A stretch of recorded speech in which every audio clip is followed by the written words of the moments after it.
My name is Diane Barstow. I live in Marquette, Michigan, which is in the Upper Peninsula of Michigan.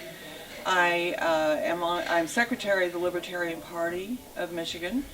I ran this last year for the U.S. House of Representatives, District 1 in Michigan, which is all of the Upper Peninsula and a good bit of the Lower Peninsula. I came to this meeting in Wisconsin because it's actually much closer to me than my own group in Lansing. And I came to see if the people in Wisconsin that are already doing a lot with affiliates for the Libertarian Party would help me out a little bit, particularly with the people living in the western part of the Upper Peninsula.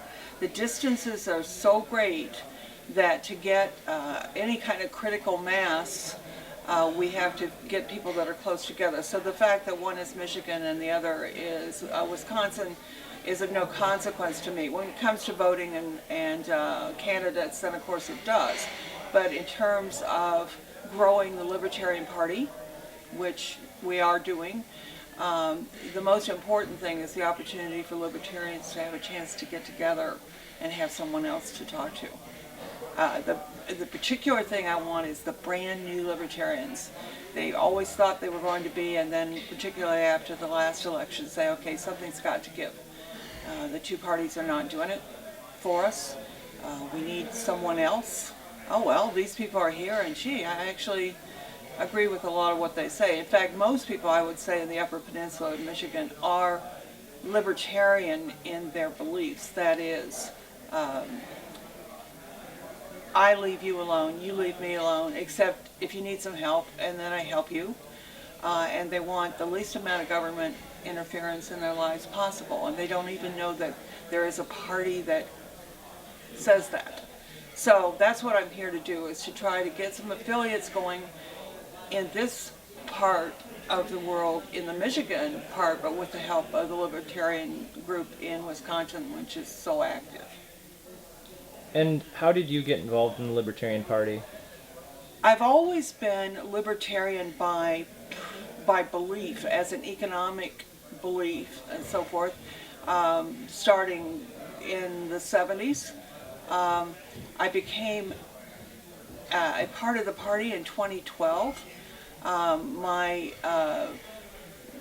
guiding light was Gary Johnson when he was running, as he did in 2012 and 2016, for president on the Libertarian Party. My commitment to seeing him get into office was my guiding light. So my official organizational involvement is quite recent. But so the areas of principle and belief, that's all settled for me. So now it's, what can I do? And I'm so disappointed, of course, with what the two parties have done.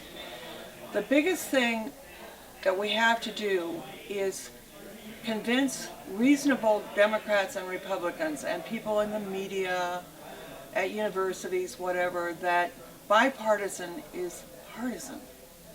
If they have a debate, which happened to me, of course, during mine, and I was excluded because, well, it's bipartisan, and, you know, we're nonpartisans. Well, which are you?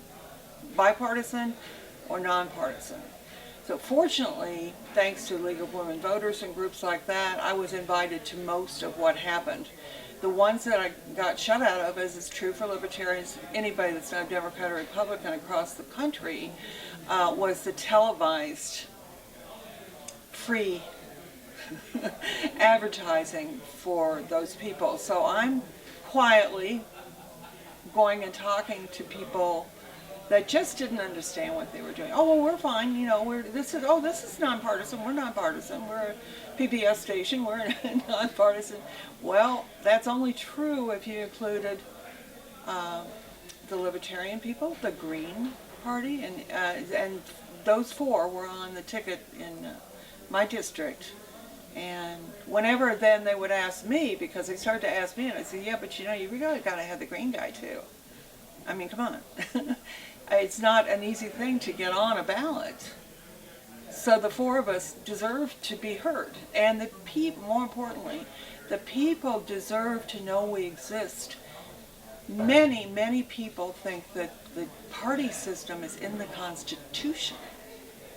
that they have to have a Republican and Democratic Party. And I said, no, you don't. No, that is not constitutional at all. In fact, a lot of the founders thought that the worst thing that was going to happen was a strong two-party system for exactly what's happened to us now. They're so in like stags in the woods with their horns locked, and they almost can't extricate themselves. So I want to be part of people understanding there are other choices, and that we have big enough minds that we could have 6 or 7 parties and we could still handle it. Okay.